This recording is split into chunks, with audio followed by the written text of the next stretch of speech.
Good morning, students. Welcome back again in today's our online lecture. Myself, Vijay sir. I am from Goregaon Municipal Secondary School. In last lecture, we learned about clause. In the clause, we learned that the clause are divided into two parts: definite clause and indefinite clause. And the definite clause is also divided into three parts. But today we are going to learn about the tense, and our today's topic is future tense.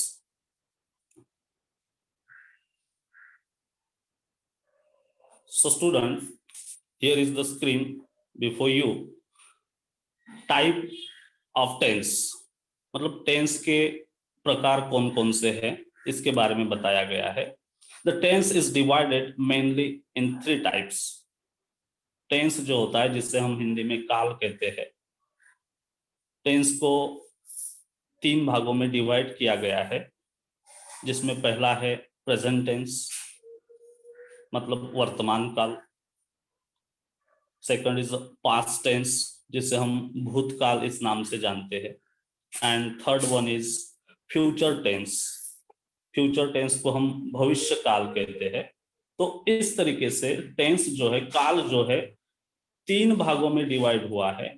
उनके तीन प्रकार है: present tense, past tense और future tense. अभी present tense और past tense के बारे में आप लोगों ने जानकारी प्राप्त कर ली है, क्योंकि इसके पहले लेक्चर हुए थे जिसमें प्रेजेंट टेंस और पास्ट टेंस आपको डिटेल में पढ़ाए गए. आज हम लोग फ्यूचर टेंस के बारे में डिटेल जानकारी पाएंगे कि फ्यूचर टेंस क्या है और किस तरीके से उनका प्रैक्टिकल यूज होता है. तो आगे देखिए, सब टाइप्स ऑफ टेंस.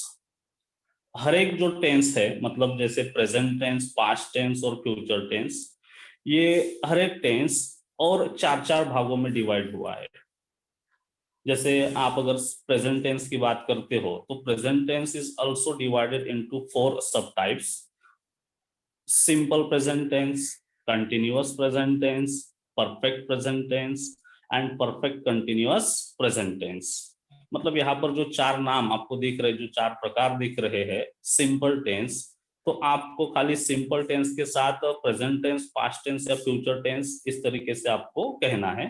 जैसे simple past tense, continuous past tense, perfect past tense and perfect continuous past tense.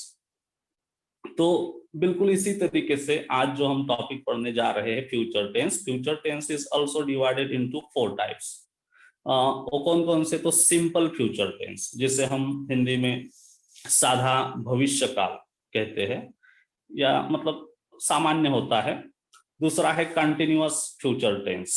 Continuous मतलब जहां पर क्रिया चल रही होती है, और यह दर्शाने के लिए हम कंटिन्यूअस टेंस का इस्तेमाल करते हैं, चाहे वो प्रेजेंट टेंस में हो, पास्ट टेंस में हो या फिर फ्यूचर टेंस में हो. नेक्स्ट है परफेक्ट फ्यूचर टेंस. परफेक्ट मतलब यहाँ पर जो क्रिया होती है मतलब पूर्ण हुई रहती है. तो like same present tense and past tense, हम फ्यूचर टेंस में भी परफेक्ट फ्यूचर टेंस का इस्तेमाल करते हैं. और लास्ट वन है परफेक्ट कंटिन्यूअस फ्यूचर टेंस, जो कि न पूर्ण होता है और क्रिया वहां पर शुरू रहती है, और उस क्रिया को दर्शाने के लिए हम कंटिन्यूअस परफेक्ट फ्यूचर टेंस का इस्तेमाल करते हैं. तो अभी एक एक करके हम लोग फ्यूचर टेंस के बारे में जानकारी पाएंगे. देखिए, पहला प्रकार है simple future tense. Simple future tense. तो सिंपल फ्यूचर टेंस को आइडेंटिफाई करने के लिए कौन सा फॉर्मूला लगता है, वो फॉर्मूला मैंने यहाँ पे बताया है कि इसमें क्या होता है, सब्जेक्ट आता है. सब्जेक्ट हम सभी को पता है, ही, शी, इट, यू, वी, दे, या फिर किसी व्यक्ति का नाम, ये सब सब्जेक्ट में आते हैं. सब्जेक्ट, और सब्जेक्ट के बाद आता है हेल्पिंग वर्ब. फ्यूचर टेंस में हम as a helping verb shall या विल का इस्तेमाल करते हैं. तो शॉल या विल में से कोई एक जो वहां पर परफेक्ट बैठता है, देन वर्ब फर्स्ट फॉर्म मतलब क्रिया की पहला फॉर्म लिया जाता है, और अंत में आता है ऑब्जेक्ट। वर्ब के बाद जो कुछ बचता है उसे हम ऑब्जेक्ट कहते हैं। तो subject shall will V1 plus object, this is the formula of simple future tense. Okay, अभी अगर देखा जाए तो मॉडर्न इंग्लिश में शॉल का इस्तेमाल फ्यूचर टेंस में बहुत कम आपको दिखाई देता है, या फिर ना के बराबर है। आप सभी के साथ विल का भी इस्तेमाल कर सकते हो, लेकिन जो इसके पहले जो ग्रामेटिकल रूल थे उसमें आई और वी, ये जो फर्स्ट पर्सन जिसे हम फर्स्ट पर्सन कहते हैं, इनके साथ शॉल का इस्तेमाल फ्यूचर टेंस में किया जाता था। आजकल विल का भी इस्तेमाल होता है, आप शॉल का भी करते हो तो भी आपका आंसर गलत नहीं होगा। ओके, तो फर्स्ट पर्सन, सेकंड पर्सन और थर्ड पर्सन इस तरीके से हम नाउन प्रोनाउन को डिवाइड किए हैं। तो देखिए, फर्स्ट पर्सन आई और वी के साथ हम लोग शॉल का इस्तेमाल करेंगे। सेकंड पर्सन यू जो होता है, इनके साथ विल का इस्तेमाल होगा। Third person he she it and they के साथ भी विल का इस्तेमाल होगा। मतलब ध्यान में रखने के लिए बहुत ही सिंपल है कि फर्स्ट पर्सन के साथ हमें शॉल का इस्तेमाल करना है, सेकंड और थर्ड पर्सन के साथ विल का इस्तेमाल करना है। तो सिंपल फ्यूचर टेंस मतलब किसी भी सेंटेंस के बारे में जो कि फ्यूचर में होगा, होगा मतलब गा गी गे, यह उसका आइडेंटिफिकेशन है सिंपल फ्यूचर टेंस का। यहाँ पर गा गी गे लगता है सेंटेंस के अंत में। वो कैसे लगता है अभी हम देखेंगे। देखिए, पहला सेंटेंस यहाँ पे दिया है, he will go to Bangalore. अभी ही जो है हमारा यहाँ पर सब्जेक्ट है, तो फॉर्मूला देखिए, सब्जेक्ट उसके बाद शॉल या विल, तो हमने विल लिया है। उसके बाद वर्ब की फर्स्ट फॉर्म गो, ये जो है वर्ब की फर्स्ट फॉर्म है, और टू बैंगलोर ये जो दिख रहा है ये है हमारा object. So he will go to Bangalore, वह बैंगलोर जाएगा। मतलब गा आ रहा है, वह बैंगलोर जाएगा, वह दौड़ेगा, वह खाना खाएगा। इस तरीके से जो सेंटेंस बनते हैं ये सब सिंपल फ्यूचर टेंस के एग्जांपल्स होते हैं। तो शायद आप लोगों के समझ में आ गया होगा कि किस तरीके से सिंपल फ्यूचर टेंस का यूज हमें करना है, कौन सा फॉर्मूला वहां पर अप्लाई करना है। देखिए, सेकंड सेंटेंस है, I shawl right a letter. जैसे मैंने कहा था कि फर्स्ट पर्सन के साथ हम लोग शॉल का इस्तेमाल करेंगे, तो हमने आई के साथ शॉल का इस्तेमाल यहाँ पे किया है। सब्जेक्ट है आई, शॉल है हमारा हेल्पिंग वर्ब, और राइट है हमारा मेन वर्ब फर्स्ट फॉर्म में जो आया है, और अ लेटर ये जो है हमारा ऑब्जेक्ट है। I shawl right a letter, मैं पत्र लिखूंगा। बराबर, इसके पहले आपने प्रेजेंट, सिंपल प्रेजेंट में और सिंपल पास्ट में क्रियाओं को समझा होगा कि जो निरंतर होती रहती है वहां सिंपल प्रेजेंट टेंस इस्तेमाल होता है, जो क्रिया हुई रहती है वहां पर सिंपल पास्ट का इस्तेमाल होता है, और जो होगी उसके उसको दर्शाने के लिए हम सिंपल फ्यूचर टेंस का इस्तेमाल करते हैं। आगे देखिए, कुछ और एग्जांपल मैंने यहाँ पर दिए हैं। I shawl play cricket tomorrow, मैं कल क्रिकेट खेलूंगा। आई शॉल, आई सब्जेक्ट है, शॉल हमारा हेल्पिंग वर्ब, प्ले हमारा मेन वर्ब, क्रिकेट हमारा ऑब्जेक्ट, टुमारो अदर वर्ड है जो कि ऑब्जेक्ट में ही हम लोग उसे काउंट करते हैं। और Radha will dance on the stage, Radha subject है, विल क्योंकि राधा जो है शी में आती है, मतलब थर्ड पर्सन में उनका ये होता है, तो राधा के साथ हमने विल का इस्तेमाल किया, ना कि शॉल का इस्तेमाल किया है। तो शॉल और विल का इस्तेमाल को थोड़ा समझना है, और उसके बाद V1 एंड ऑब्जेक्ट, इस तरीके से जब आप ज्यादा से ज्यादा प्रैक्टिस करोगे तो आप सिंपल फ्यूचर टेंस का यूज सीख जाओगे। सेंटेंस देखिए, Rajesh will sing a song in school competition. Rajesh subject है, विल हमारा हेल्पिंग वर्ब है, सिंग मतलब गाना ये हमारा V1 है, वर्ब की फर्स्ट फॉर्म है, और सॉन्ग इन स्कूल कॉम्पिटिशन ये सब हमारा ऑब्जेक्ट है। देखिए, she will take medicine herself, he will kill me, India will beat Australia, Bharat Australia को हराएगा। तो हराएगा, हराया नहीं है, तो ये सब हमारे सिंपल फ्यूचर टेंस के एग्जांपल है।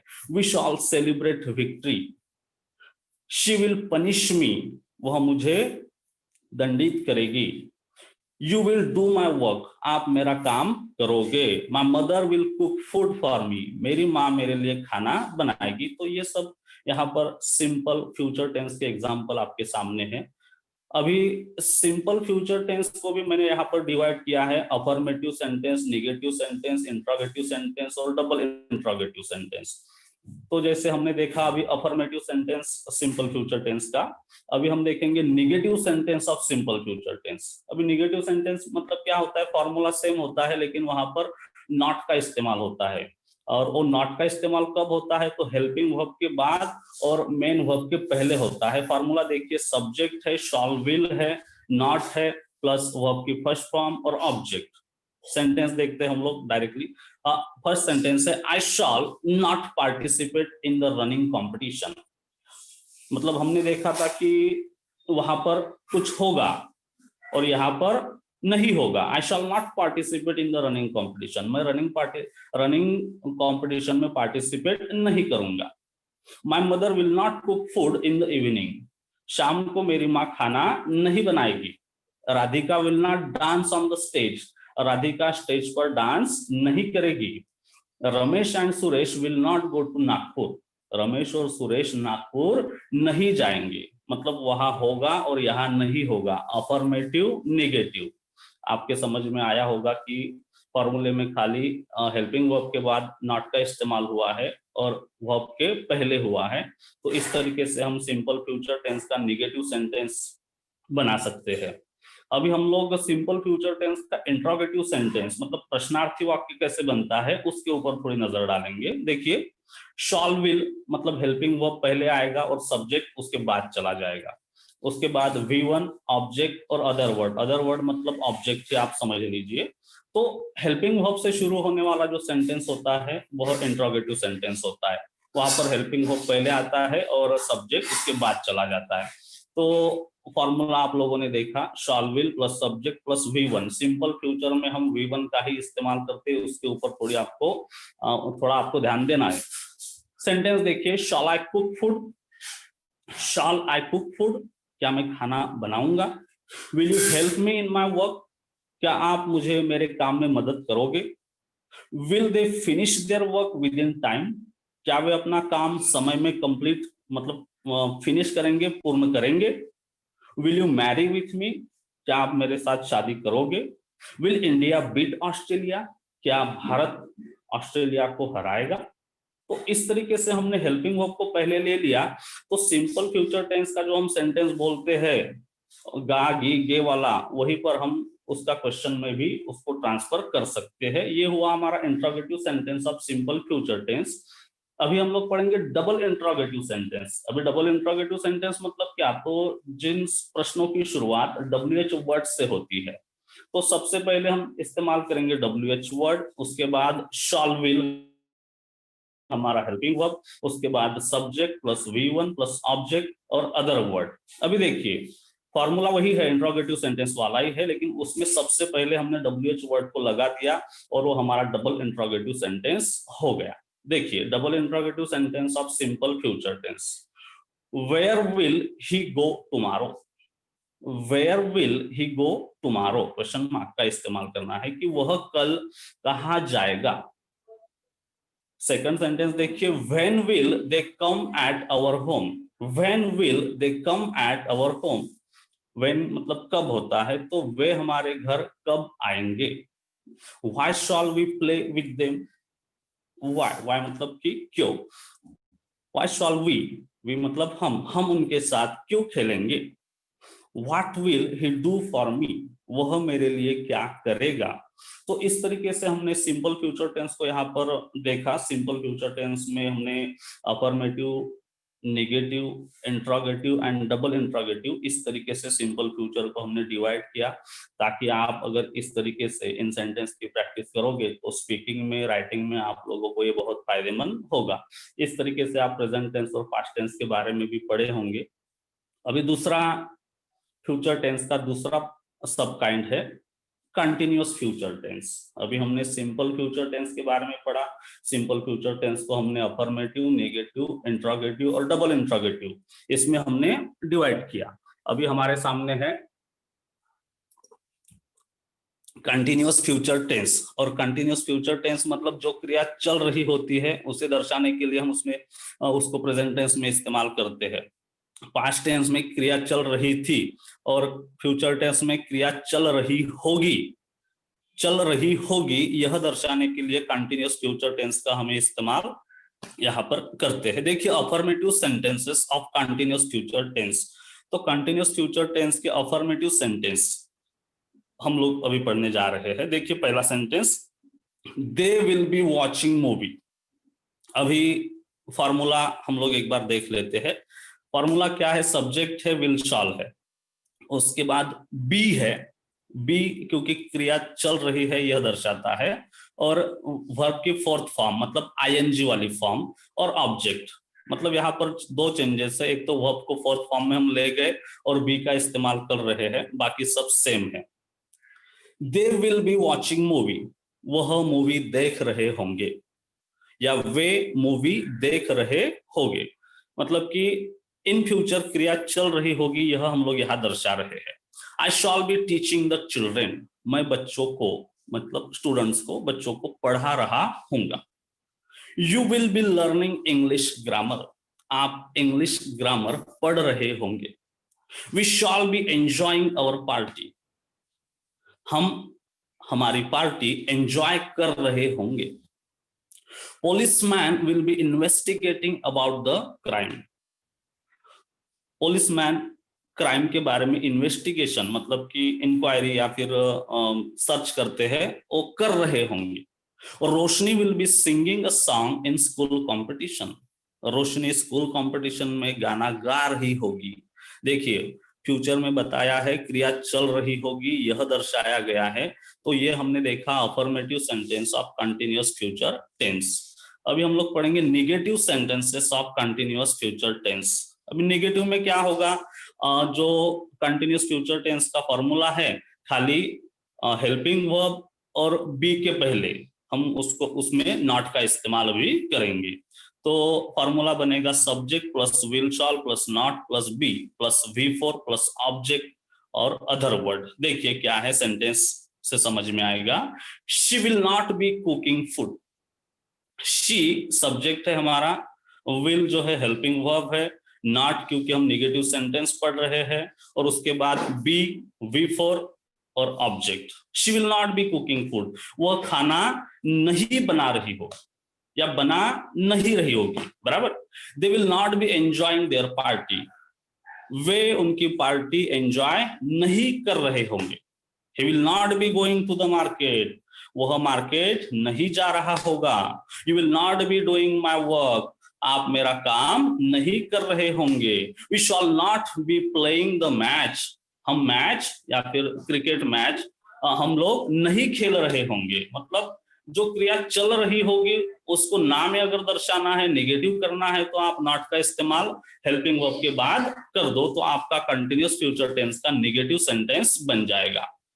अभी हम पढ़ेंगे interrogative sentences of continuous future tense, मतलब कंटिन्यूअस फ्यूचर टेंस की इंट्रोगेटिव सेंटेंस। तो इंट्रोगेटिव में एक बात आपको ध्यान में रखनी है कि सबसे पहले हेल्पिंग वर्ब का इस्तेमाल होता है। तो फॉर्मूला देखिए, फॉर्मूले पर नजर डालते हैं। विल शॉल हेल्पिंग वर्ब है हमारे, विल शॉल के बाद तुरंत हम सब्जेक्ट लेंगे। अभी कंटिन्यूअस फ्यूचर टेंस का इंट्रोगेटिव बन रहा है, इसीलिए बी आएगा। V4 ऑलरेडी हम इस्तेमाल कर ही रहे हैं, और ऑब्जेक्ट एंड अदर वर्ड। देखिए सेंटेंस कैसे बन रहे हैं। फर्स्ट सेंटेंस है will he B singing a song, जैसे हम वहां पर कंटिन्यूअस फ्यूचर टेंस में हमने देखा कि वह गाना गा रहा होगा या गा रही होगी, और यहाँ पर अभी हम सवाल बना रहे हैं। Will he B singing a song, क्या वह गाना गा रहा होगा? क्या क्या से शुरुआत हुई है। Will they be playing with each other, क्या वह एक दूसरे के साथ खेल रहे होंगे। Will birds be chirping on the tree, क्या पेड़ पर पक्षी मतलब उनकी जो धुन होती है, आवाज निकालते, दैट्स कॉल्ड चिपिंग, क्या पक्षी अपनी आवाजों में गा रहे होंगे या फिर चिल्ला रहे होंगे। Shawl I not be teaching you grammar, अभी इंट्रोगेटिव सेंटेंस का एक नेगेटिव सेंटेंस मैंने यहाँ पर दिया है, क्योंकि इंट्रोगेटिव अफर्मेटिव ही होता है, ऐसी बात नहीं, नेगेटिव भी हो सकता है। Shawl I not be teaching you grammar, क्या मैं आप लोगों को ग्रामर नहीं पढ़ा रहा हूंगा। तो इस तरीके से इंट्रोगेटिव सेंटेंस हमने देखा कंटिन्यूअस फ्यूचर टेंस का। तो इंट्रोगेटिव में आप अफर्मेटिव भी सवाल कर सकते हो, निगेटिव भी कर सकते हो। ओके, आगे है double interrogative sentences of continuous future tense. Continuous future tense के डबल इंट्रोगेटिव, जब डबल आता है तो वहां पर WH वर्ड आता है। इंट्रोगेटिव सेंटेंस का जो फॉर्मूला होता है वो सेम यहाँ पर लागू होगा, लेकिन उसमें खाली सबसे पहले WH वर्ड का इस्तेमाल होगा। फॉर्मूला देखिए, WH word will shall plus subject plus be plus B4 and last में ऑब्जेक्ट। देखिए सवाल देखते हैं, सेंटेंस देखते हैं। What will he be doing now. अभी वहां पर क्या था, विल ही बी मतलब कि will he B playing with each other, क्या वे एक दूसरे के साथ खेल रहे होंगे। और यहाँ पर देखिए सवाल WH वर्ड से शुरू हुआ है, what will he be doing now, वह अभी क्या कर रहा होगा। Where will they be going tomorrow, वे कल कहाँ जा रहे होंगे। What will she be making right now, वह अभी क्या बना रही होगी। When shall we be singing song, हम गाना कब गा रहे होंगे। So these are all the examples of double interrogative sentences of continuous future tense। तो इस तरीके से हमने सिंपल फ्यूचर टेंस और कंटिन्यूअस फ्यूचर टेंस जो अफर्मेटिव, नेगेटिव, इंट्रोगेटिव और डबल इंट्रोगेटिव में इनके सेंटेंस कैसे बनते हैं, इसके ऊपर हमने जानकारी प्राप्त की। आगे हम लोग पढ़ते हैं तीसरा जो सब काइंड है फ्यूचर टेंस का, परफेक्ट फ्यूचर टेंस। अभी परफेक्ट फ्यूचर टेंस यहाँ पर क्या होता है, जैसे आप लोगों ने प्रेजेंट टेंस में भी और पास्ट टेंस में भी perfect present tense, perfect past tense पढ़ा होगा। जहां पर परफेक्ट प्रेजेंट टेंस में आपने सुना होगा कि क्रिया मतलब पूर्ण हो चुकी है, चुका है, चुकी है, चुके है। और पास्ट परफेक्ट में आपने देखा होगा कि चुका था, चुकी थी, चुके थे, इस तरीके से उसका साउंड निकलता है। और यहाँ पर परफेक्ट फ्यूचर टेंस में भी वो चुका होगा, चुकी होगी, चुके होगे, इस तरीके से यहाँ पर साउंड निकलता है। जब हम सेंटेंस पढ़ेंगे फॉर्मूले के हिसाब से जब आगे बढ़ेंगे तो बहुत सारी चीजें क्लियर हो जाएगी। देखिए फॉर्मूला क्या है, तो सबसे पहले subject then helping verb. Helping verb हम फ्यूचर टेंस में विल और शॉल का ही इस्तेमाल करते हैं, तो सब्जेक्ट प्लस विल शॉल। अभी यहाँ पर हैव का इस्तेमाल हुआ है परफेक्ट फ्यूचर टेंस में, तो हेल्पिंग वर्ब के बाद हैव देन V3। आप परफेक्ट की जब बात करते हो, चाहे प्रेजेंट टेंस हो, पास्ट हो या फ्यूचर हो, वहां पर हमें V3 का ही इस्तेमाल करना होता है, वर्ब की third form, then object and then other word.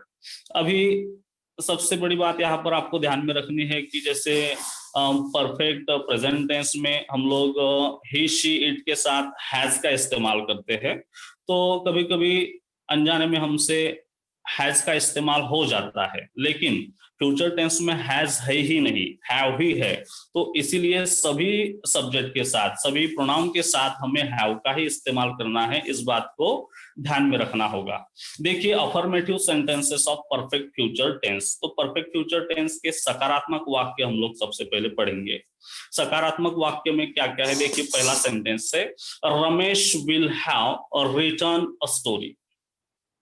Ramesh will have written a story, अभी चुका होगा वाला सेंस है।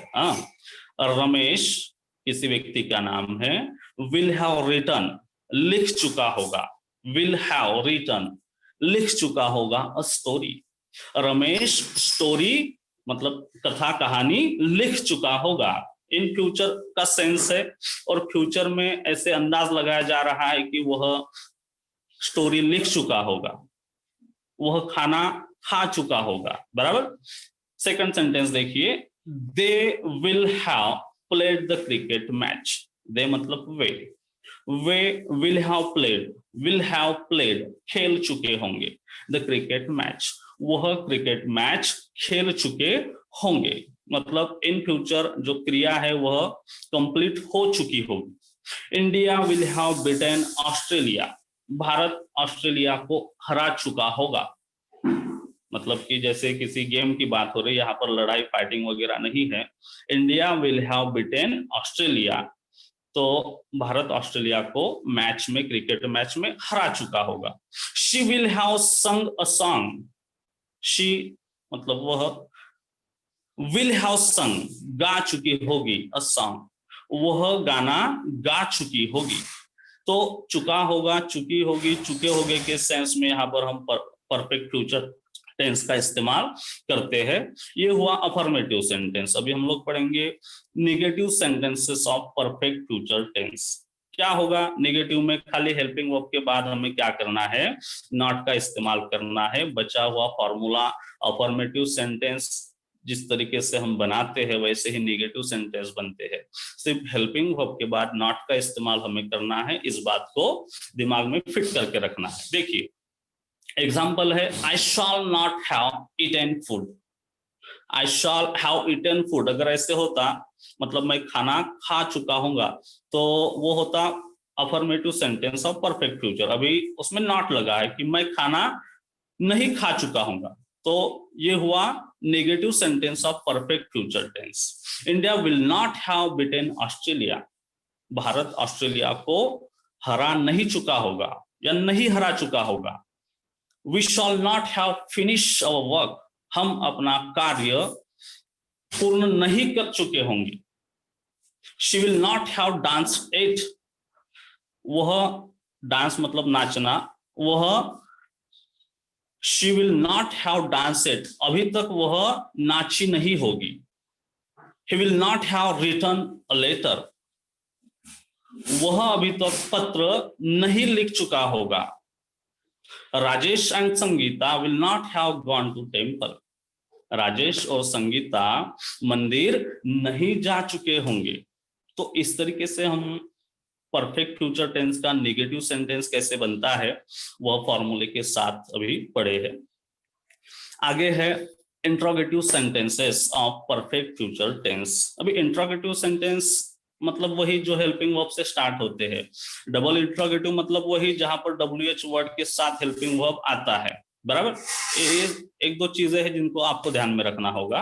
तो interrogative sentence of perfect future, वहां पर हेल्पिंग वर्ब सबसे पहले तो will, shall, then subject, then have, then V3 जो हम परफेक्ट टेंस में इस्तेमाल ही करते हैं, then object and then other word और रिमेनिंग वर्ड।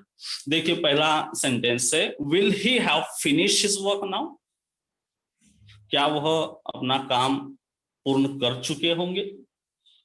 हम लोग ऐसे सेंस में बातें करते कि क्या वह चीज हो चुकी होगी, क्या मेरे पिताजी बनारस पहुंच चुके होंगे। तो इन्हीं सेंटेंस को जब हम इंग्लिश में बोलते हैं तो ऐसे फॉर्मूले के साथ आपको उसको अप्लाई करना है। Will she have cook food, क्या वह खाना बना चुकी होगी। She will have played the cricket match, sorry shall we have played the cricket match, क्या हम क्रिकेट मैच खेल चुके होंगे। Will they have completed their works, क्या वे अपना काम पूर्ण कर चुके होंगे। Will Ramlal have won the singing competition, Ramlal किसी व्यक्ति का नाम है, क्या रामलाल सिंगिंग कंपटीशन को जीत चुके होंगे। मतलब यहाँ पर सवाल वाला सेंस आता है, प्रश्न पूछा जा रहा है और जिसका आंसर आपको जैसे will she have cook food, क्या वे खाना बना चुकी होगी, तो यस उसने बनाया होगा, नहीं उन्होंने नहीं बनाया होगा, इस तरीके का सेंस यहाँ पे निकलता है। तो interrogative sentences of perfect future tense. Now we are going to learn the double interrogative sentences of perfect future tense. Double interrogative, जैसे डबल इंट्रोगेटिव आता है तुरंत हमारे दिमाग में क्लिक होना चाहिए कि WH word. WH word will, shawl helping verb के तौर पे हम इस्तेमाल करेंगे। देन हमारा सब्जेक्ट है, जब परफेक्ट की बात होती है तो हैव आएगा, हैव आया है, ऑब्जेक्ट है और अदर वर्ड है। अभी डबल इंट्रोगेटिव सेंटेंस कैसे बनते हैं, उनका सेंस क्या निकलता है, उनके बारे में पढ़ेंगे। देखिए पहला सेंटेंस यहाँ पर है, what will they have finish, what will they have finish, वे क्या फिनिश, वे क्या पूर्ण कर चुके होंगे। अभी यहाँ पर आंसर आएगा कि वह अपना रनिंग रेस फिनिश कर चुके होंगे, वह अपना काम पूर्ण कर चुके होंगे। What will they have finish, what है हमारा WH वर्ड, विल है हमारा हेल्पिंग वर्ब, सब्जेक्ट है हमारा दे, हैव जो कि परफेक्ट टेंस में इस्तेमाल होता है, और फिनिश है हमारा V3। ओके, तो where will she have gone, वह कहां जा चुकी होगी, where will she have gone. What will your mother have cooked, what will your mother have cooked, आपकी माँ क्या बना चुकी होगी। When will he reach at his destination, वह अपने मुकाम पर कब पहुंच चुका होगा। When, where will Radha have sung a song, और राधा अपना गाना कहाँ गा चुकी होगी, कहाँ, वेयर मतलब कहाँ। तो इस तरीके से जब WH वर्ड से कोई प्रश्न शुरू होता है तो उसे डबल इंट्रोगेटिव सेंटेंस कहा जाता है। और यहाँ पर हम परफेक्ट फ्यूचर टेंस की बात कर रहे थे, तो परफेक्ट फ्यूचर टेंस का डबल इंट्रोगेटिव कैसे बनता है अभी हमने पढ़ा। आगे है कंटिन्यूअस परफेक्ट फ्यूचर टेंस। जैसे पहला था सिंपल फ्यूचर टेंस, दूसरा था कंटिन्यूअस फ्यूचर टेंस, तीसरा हमने पढ़ा परफेक्ट फ्यूचर टेंस, और लास्ट वन अभी हम पढ़ने जा रहे हैं, मतलब सेकंड और थर्ड को मिला के ये बनता है कंटिन्यूअस परफेक्ट फ्यूचर टेंस। मतलब कोई क्रिया चल रही होगी और उसमें समय का इन्वॉल्वमेंट होता है, समय के बारे में दर्शाया जाता है। मतलब जो समय होता है वो सिंस और फॉर से दर्शाते हैं। अभी आप लोगों को सिंस और फॉर का इस्तेमाल कैसे होता है, तो सिंस जो होता है वह फिक्स टाइम के साथ आता है, फॉर जो होता है अनफिक्स टाइम के साथ आता है। तो कैसे इस्तेमाल होगा, जैसे जैसे हम सेंटेंस पढ़ेंगे आपके ध्यान में आ जाएगा। देखिए continuous perfect future tense, what is the formula of continuous perfect future tense? तो subject, then shall, will, then have, और यहाँ पर have के बाद हम लोग इस्तेमाल करते हैं been का, मतलब क्रिया चल पहले से चल रही थी और अभी भी चल रही होगी, इसको दर्शाने के लिए been है। V4 जो कि हम कंटिन्यूअस फ्यूचर टेंस में इस्तेमाल करते हैं, तो यहाँ पर V4, then object, then since और फॉर किसी में से एक, और अंत में आता है टाइम। तो किस तरीके से सेंटेंस बनते हैं कंटिन्यूअस परफेक्ट फ्यूचर टेंस के, अफर्मेटिव सेंटेंस कैसे बनते हैं ये सबसे पहले पढ़ेंगे हम लोग। देखिए सकारात्मक वाक्य, I shall have been driving car for 10 days, I shall have been driving car for 10 days, मैं 10 दिनों से कार चला रहा होगा। अभी यहाँ पर जैसे कंटिन्यूअस फ्यूचर टेंस का जो सेंस आता है, होगा, होगी, होगे, बराबर, कि कोई कार्य चल रहा होगा, तो चल रहा होगा यही सेंस यहाँ पर आता है, लेकिन उसके साथ समय दर्शाया जाता है, इसलिए वह कंटिन्यूअस परफेक्ट फ्यूचर टेंस में समाविष्ट हो जाता है वह सेंटेंस। तो I shall have been driving car for 10 days, मैं 10 दिनों से कार चला रहा हूँ। They will have been going to Goa since Monday। अभी देखिए पहले में हमने फॉर का इस्तेमाल किया फॉर 10 days, अभी 10 days कौन से, तो यहाँ पर क्लियर नहीं है कि कौन से 10 दिन, तो इसलिए हमने फॉर का इस्तेमाल किया। अभी दूसरा सेंटेंस हम पढ़ रहे हैं, they will have been going to Goa, वे गोवा जा रहे होंगे, since Monday, वो मंडे से गोवा जा रहे होंगे, लेकिन मतलब कि यहाँ पर दिन फिक्स है, अगर फिक्स है तो सिंस का इस्तेमाल। 10 days, कौन से 10 days पता नहीं है, इसलिए फॉर का इस्तेमाल। क्रिया चल रही होगी और अभी भी चल रही होगी, they will have been going, वे जा रहे होंगे, टू गोवा, वे गोवा जा रहे होंगे, सिंस मंडे, मंडे से वे गोवा जा रहे होंगे, मतलब कि जिस दिन हम बोल रहे हैं उस समय मंडे के बारे में बोल रहे हैं और अभी भी वह क्रिया चल रही होगी, यह हम लोग यहाँ दर्शा रहे हैं। Radhika will have been dancing on the stage for half an hour. Radhika will have been dancing on the stage. Radhika stage पर नाच रही होगी, कब से, for half an hour, मतलब आधे घंटे से वह मतलब राधिका स्टेज पर नाच रही होगी, इस तरीके का सेंस यहाँ पे निकल रहा है, टाइम दर्शा रहा है। My mother will have been cooking food for 2 hours. 2 hours मतलब 2 घंटे से मेरी माताजी खाना बना रही होगी। They will have been selling vegetables since January, वह जनवरी से सब्जी बेच रहे होगी। मतलब जैसे सिंस और फॉर के साथ यहाँ समय दर्शाया जाता है, हैव बीन का इस्तेमाल होता है, इसीलिए वह कंटिन्यूअस परफेक्ट फ्यूचर टेंस का सेंटेंस कहलाता है। Now we will learn about the negative sentences of continuous perfect future tense। शुरुआत से हमने देखा कि नेगेटिव में नॉट का इस्तेमाल होता है और वह हेल्पिंग वर्ब के बाद होता है।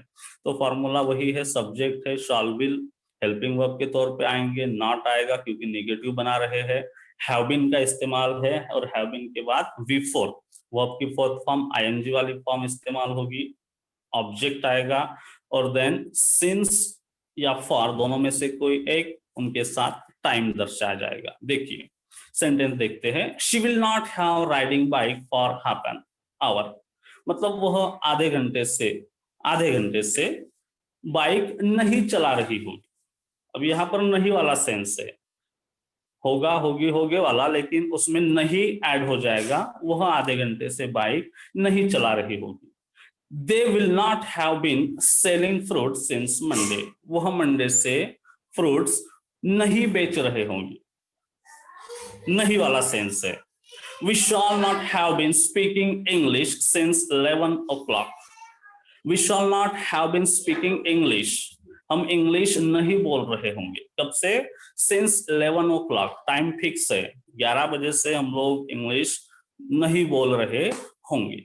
They will not have been playing cricket for 4 hours, they मतलब वे will not have been playing cricket, वह क्रिकेट नहीं खेल रहे होंगे, for 4 hours मतलब वह 4 घंटे से क्रिकेट नहीं खेल रहे होंगे। ये हुआ negative sentence of continuous perfect future tense.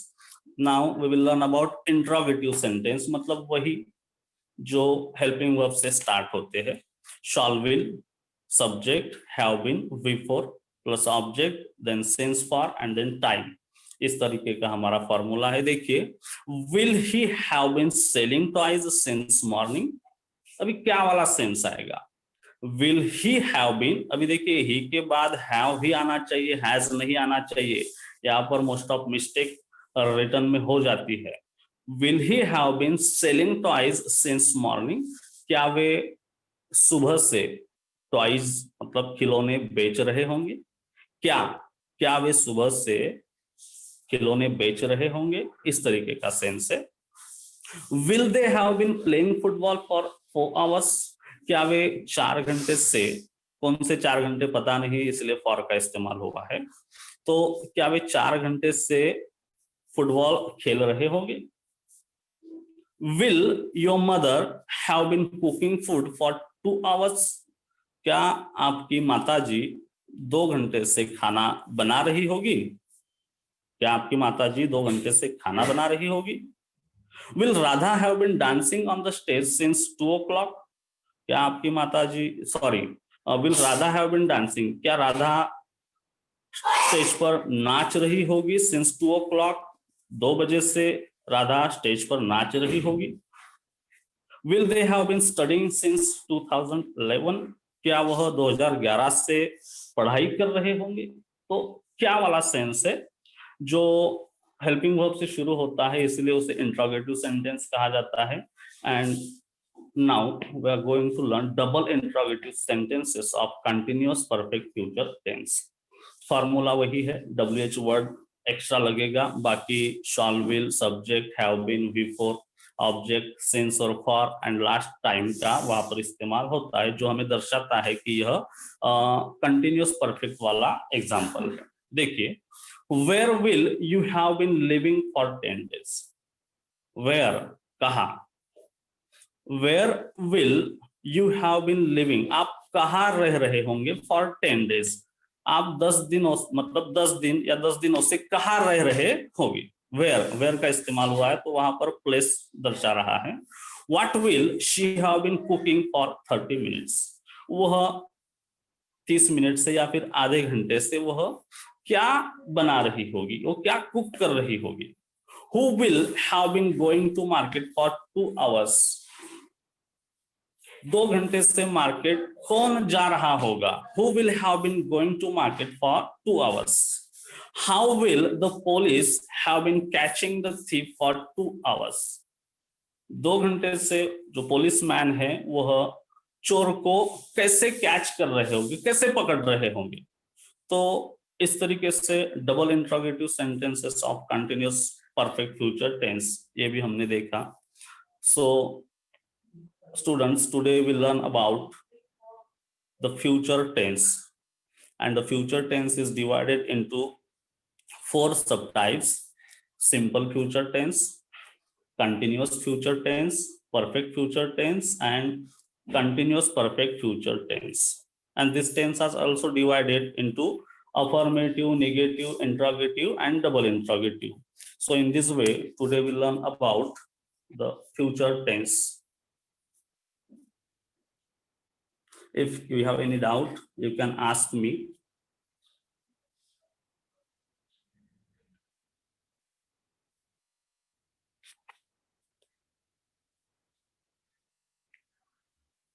Hello. Good morning sir. हाँ यस, गुड मॉर्निंग बेटा. सिंपल फ्यूचर टेंस के रूल्स बताए ना सर. हाँ, सिंपल फ्यूचर टेंस के.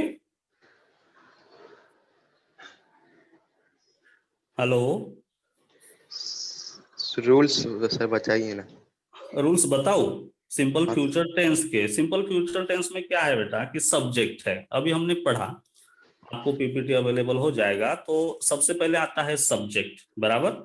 सब्जेक्ट के बाद सब्जेक्ट में क्या, तो वही I, we, he, she, it, you, they, या फिर किसी व्यक्ति का नाम, किसी दो व्यक्ति का नाम, रमेश एंड सुरेश, राधा, मीरा, या फिर पीपल, चिल्ड्रेन, बॉयज, गर्ल्स, ये सब सब्जेक्ट में इनका इस्तेमाल होगा. उसके बाद शॉल और विल का इस्तेमाल होता है. शॉल और विल का इस्तेमाल कहाँ करना है मैंने आपको बताया है कि अगर फर्स्ट पर्सन है, जैसे आई और वी है, तो इनके साथ हमें शॉल का इस्तेमाल करना है, और बाकी बचे हुए सेकंड पर्सन, थर्ड पर्सन के साथ हमें विल का इस्तेमाल करना है. तो subject plus shawl will plus V1 वो आपकी फर्स्ट फॉर्म, मतलब जो बेस्ट फॉर्म होती है, जैसे कि गो, कम, लर्न, ये जो फर्स्ट फॉर्म होती है जिसको में ING वाली फॉर्म, ED वाली फॉर्म का इस्तेमाल नहीं होता है, दैट्स कॉल्ड फर्स्ट फॉर्म. तो subject plus shawl will plus V1 plus object, और अदर वर्ड अगर है तो अदरवाइज उसको हम लोग ऑब्जेक्ट में ही काउंट करते हैं. तो इस तरीके से हमारा फॉर्मूला बनता है सिंपल फ्यूचर टेंस का. तो सिंपल फ्यूचर टेंस को हमने मतलब अपने समझदारी के लिए, ताकि हम लोग बहुत जल्दी सीख सके, तो उसको हमने अफर्मेटिव सेंटेंस उसके बनाए, नेगेटिव बनाए, इंट्रोगेटिव बनाए और डबल इंट्रोगेटिव बनाए. तो जब आप उसको थोड़ा सा मतलब समय दोगे, उसको पढ़ोगे, तो आपके जुबान पर ऐसे सेंटेंस ऑटोमेटिकली आना शुरू हो जाएंगे. तो किसी क्रिया को इन फ्यूचर हम दर्शाते कि ऐसे होगा कि मैं सर को सवाल पूछूंगा, I shall ask the question to teacher, मैं टीचर से सवाल पूछूंगा. ये जो सेंटेंस हुआ ये हमारा सिंपल फ्यूचर टेंस का सेंटेंस हुआ, बराबर. हाँ सर. हाँ बेटा. Thank you sir. ओके बेटा, ओके.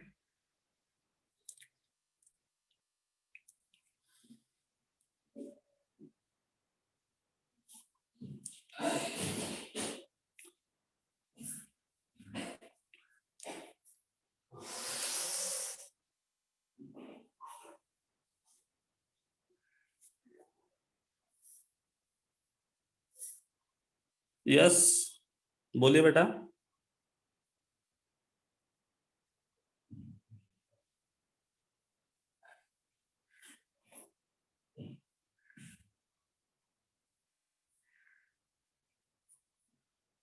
बोलिए बोलिए.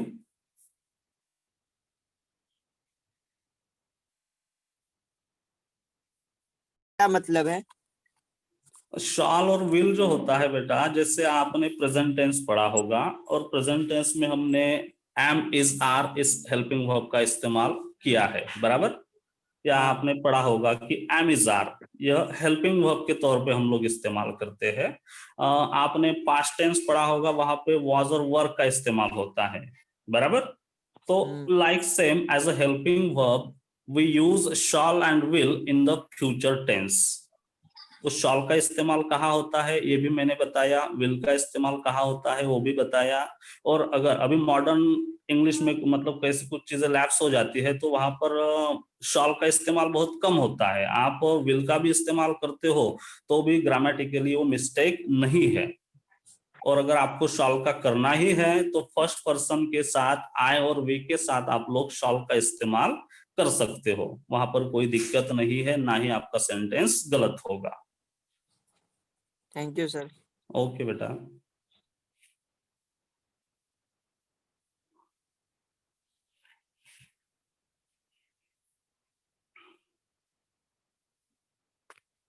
Students, today we learn about future tense. In this future tense, we learn about the four sub kinds of future tense: simple future tense, continuous future tense, perfect future tense, and continuous perfect future tense. I hope you understood it very clearly, and thank you so much.